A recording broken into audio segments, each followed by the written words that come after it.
Hello guys, welcome back to my another blog. আমার অন্য একটা ব্লগে তোমাদের সবাইকে স্বাগত। আজকে আমি একদম বিয়েবাড়ির স্টাইলের চিকেন রান্না করে দেখাবো। দেখতে থাকো।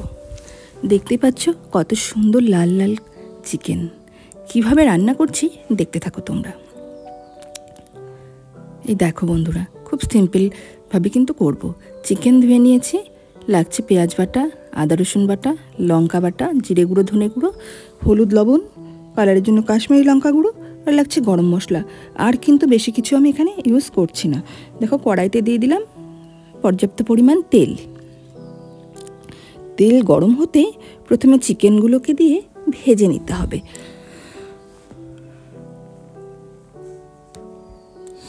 গ্যাসের ফ্লেম কিন্তু একটু বাড়িয়েই চিকেনটা ভাজতে হবে, না হলে কিন্তু চিকেন থেকে জল ছেড়ে দেবে। আর চিকেন থেকে যদি জল ছেড়ে দেয় তাহলে কিন্তু একেবারেই ভালো লাগবে না। সেই জন্য গ্যাসের ফ্লেমটা বাড়িয়েই কিন্তু আমি চিকেনটাকে খুব সুন্দর করে ভেজে নিচ্ছি। তো দেখুন বন্ধুরা, কিছুক্ষণ ভাজার পর চিকেনের কালারটা কিন্তু চেঞ্জ হয়ে গেছে, দেখতেই পাচ্ছেন। এবারে আস্তে আস্তে চিকেনটাকে আমি নামিয়ে নিচ্ছি। চিকেনটাকে নামিয়ে ওই তেলে জিরে, শুকনো লঙ্কা ফোড়ন দিয়ে দিলাম। দিয়ে একটুখানি ভালো করে ফোড়নটাকে একটু ভেজে নিলাম। দেখুন, শুকনো লঙ্কার কালার কিন্তু চেঞ্জ হয়ে গেছে। তো ফোড়ন থেকে খুব সুন্দর একটা সেন্ট বেরিয়ে গেছে। এইবার এখানটায় পেঁয়াজ বাটাটা দিয়ে পেঁয়াজটাকেও কিন্তু খুব সুন্দর করে নেড়েচেড়ে ভেজে নিতে হবে, যতক্ষণ না পর্যন্ত পেঁয়াজের কাঁচা গন্ধ কেটে যায়। তো দেখুন বন্ধুরা, পেঁয়াজটা কিন্তু খুব সুন্দর করে নেড়েচেড়ে ভেজে নিলাম।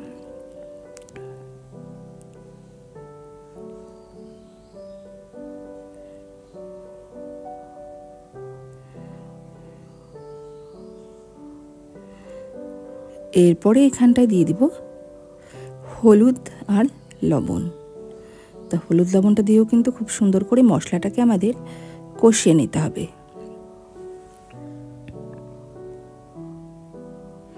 তো দেখুন বন্ধুরা, 5 মিনিট ধরে কষিয়ে ফিরে এলাম বন্ধুরা। মশলা কিন্তু অনেকটা কষে গেছে। এবার এখানে দিয়ে দিলাম কাঁচা লঙ্কা বাটা। তো লঙ্কা বাটাটা দিয়ে আবারও ভালো করে নেড়েচেড়ে নিতে হবে।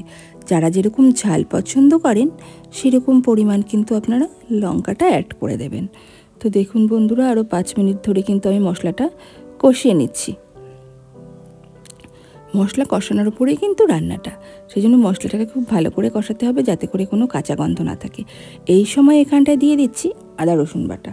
আপনারা কিন্তু সব কিছু একবারে দেবেন না, কখন আমি কি দিচ্ছি সেটা কিন্তু খেয়াল করে তারপরে দেবেন, তাহলেই কিন্তু একদম বিয়েবাড়ির মতো টেস্টটা আপনারা পেয়ে যাবেন।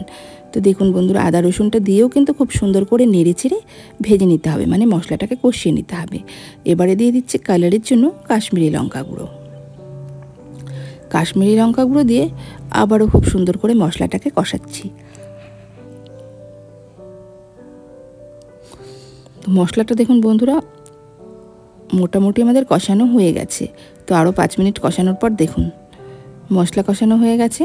মশলা থেকে কিন্তু হালকা হালকা তেল ছাড়ছে। এই সময় জিরে ধনের যে গুঁড়োটা নিয়েছিলাম সেটা আমরা অ্যাড করে দিচ্ছি।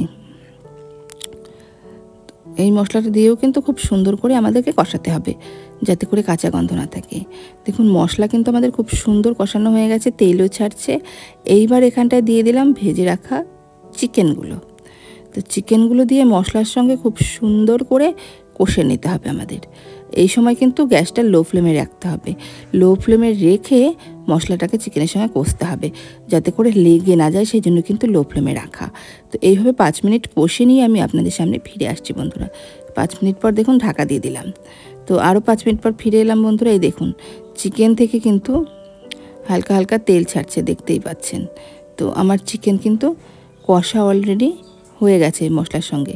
মশলা দিয়ে চিকেন কষে নিয়েছি।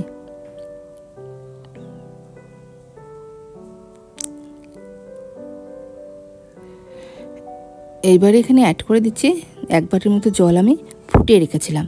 তো ফোটানো জল এখানটা অ্যাড করে দিলাম। দিয়ে খুব সুন্দর করে নেড়ে চেড়ে দিতে হবে। এই দেখুন জলটা দিয়ে খুব ভালো করে মিশিয়ে আমি ঢাকা দিয়ে দিলাম। 10 মিনিট পুরো রান্না করে আমি ফিরে এলাম। 10 মিনিট পর দেখো বন্ধুরা, ঝোলটা কিন্তু ফুটছে, দেখতেই পাচ্ছ অনেকটাই ফুটছে। এবার টেস্টটাকে বাড়িয়ে নেওয়ার জন্য সামান্য পরিমাণ ঘি অ্যাড করে দিলাম আর দিয়ে দিচ্ছি গরম মশলা। এটার স্পেশালিটি হচ্ছে ঘিটা আপনার দিতেই হবে। তা ঘি আর গরম মশলা দিয়ে ভালো করে একটুখানি নাড়াচাড়া করে নিলাম। নিয়ে আরও 10 মিনিট আমি ফুটতে দেবো। 10 মিনিট পর ফিরে এলাম বন্ধুরা। তো দেখুন অনেকটাই কিন্তু ঝোলটা মাখা মাখা হয়ে গেছে। আমার কিন্তু রান্না কমপ্লিট, গ্যাসের ফ্লেম অফ করে দিয়েছি। এবার শুধু সার্ভ করার পালা বন্ধুরা। তো দেখুন বন্ধুরা আমি কিন্তু সার্ভও করে নিয়েছি। দেখতেই পাচ্ছেন যে কতটা দুর্দান্ত হয়েছে দেখতে, আর খেতে তো অসম্ভব টেস্টি হয় বন্ধুরা। তো আমি সবাইকে রিকোয়েস্ট করব এইভাবে আপনারা একবার চিকেন বানিয়ে দেখুন, দেখবেন একবার খেলে বারবার খেতে ইচ্ছে করবে, আর যাদের খাওয়াবেন তারাও কিন্তু আপনার প্রশংসা করবে।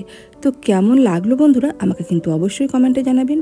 তো আরও বেশি করে আমার চ্যানেলের লিঙ্কটাকে শেয়ার করে দেবেন, কমেন্ট করবেন, সাবস্ক্রাইব করবেন, আর কী কী ধরনের ভিডিও দেখতে চান সেটাও জানাবেন, সেই ধরনের ভিডিও দেওয়ার চেষ্টা করব। ধন্যবাদ।